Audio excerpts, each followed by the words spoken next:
I just wanted to, show off my hat. Bouncy. Bounce.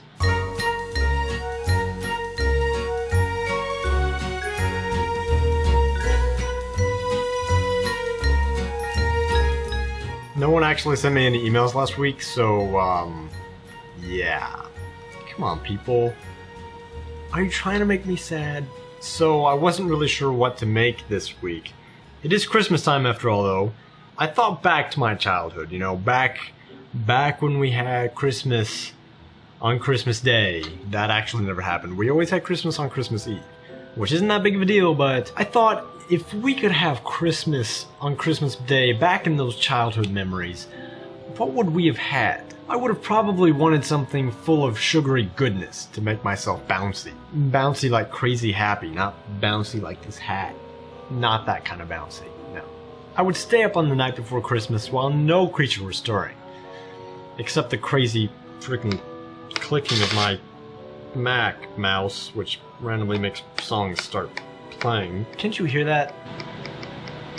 It's really annoying. The search results would be queried with care, hoping that the recipe I wanted soon would be there. Okay, I thought I could make a night before Christmas rhyme, but obviously I can't. Obviously I failed at this. Whatever. Let's get on to the recipe. This week's recipe is ooey gooey not so gooey cinnamon buns, which has been submitted by Jen from allrecipes.com. Nothing beats sticky buns hot out of the oven. Except they're not really sticky buns, they're cinnamon rolls. I guess they have stickiness on them.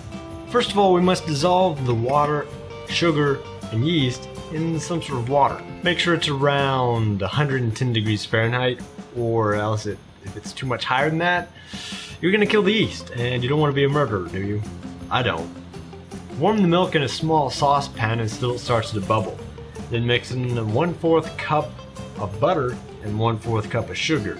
Then let it sit until it reaches the same temperature as the yeast mixture, so that, when you combine the two later, it doesn't kill it, because that'd be bad. In another much larger bowl, mix in the yeast mixture, the milk mixture, 2 beaten eggs, and 1½ cups flour. Don't use bread flour. As much as you may want to, don't use it. It's just going to make it a thicker, heavier dough, and that's not the point of the sweet dough like cinnamon rolls. You want it nice and soft and creamy and fluffy and yummy. This hat's getting on my nerves. Bouncing all over the place. Stir it, like your mother taught you. Or if she didn't teach you, stir it like your father taught you. And if he didn't teach you, stir it like your grandmother taught you. And if she didn't teach you, just cheat and use a machine. I like machines. Then stir in the remaining flour 1/2 cup at a time until the dough has pulled together. Pour out into a lightly floured surface and knead it. Knead it until that sucker is smooth and elastic. Oil a bowl. That's what it says here. It has something to do with so the dough won't crust. I don't know. I'm not a chef or anything. Put the dough in the bowl, turn it to cover with oil, then cover and rise for about an hour. Meanwhile, melt 3/4 cup butter in a small saucepan, then stir in 3/4 cup brown sugar, whisking until smooth. This is for a yummy, yummy glaze. Pour this into the bottom of a 9 by 13 inch greased pan. If you don't know how to grease a pan, refer to my Bake a Hot Sexy Cake video on youtube.com. If you like nuts, you can sprinkle the bottom of this pan with 1/2 cup of chopped pecans. Then combine 3/4 cup brown sugar with 1 tablespoon ground cinnamon. Add in another 1/2 cup of pecans if you want. Once the dough has risen, turn it back out into a floured surface and roll out to an 18 by 14 inch rectangle. Now, I have no idea. If you want to get out a yardstick, do it, because that's what I did. Brush the sucker with some melted butter, leaving about 1/2 inch on one side, so that we can seal it up later. Sprinkle the area with the brown sugar and cinnamon mixture, and then roll it up nice and tight. Once you get to the edge, brush the dry area with the melted butter, which you have left over, and pinch and seal shut. Cut it up into 15 pieces, or just 5 pieces if you feel especially daring and especially hungry. But 15 pieces I recommend because everyone gets a share and you want everyone to be able to taste your greatness.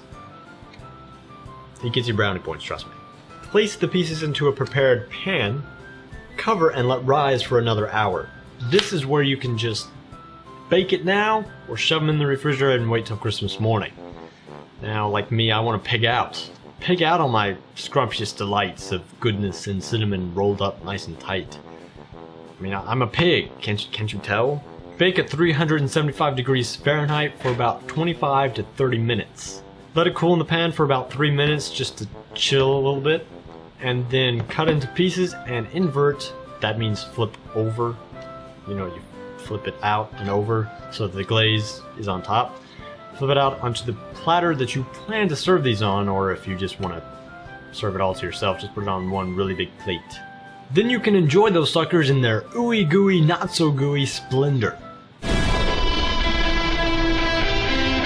And that's when I heard him exclaim, as he transitioned out of frame, "Merry Christmas to all, and to all, you better watch the Cook with Craton again next week or I'm gonna be really sad and probably get kind of emotional."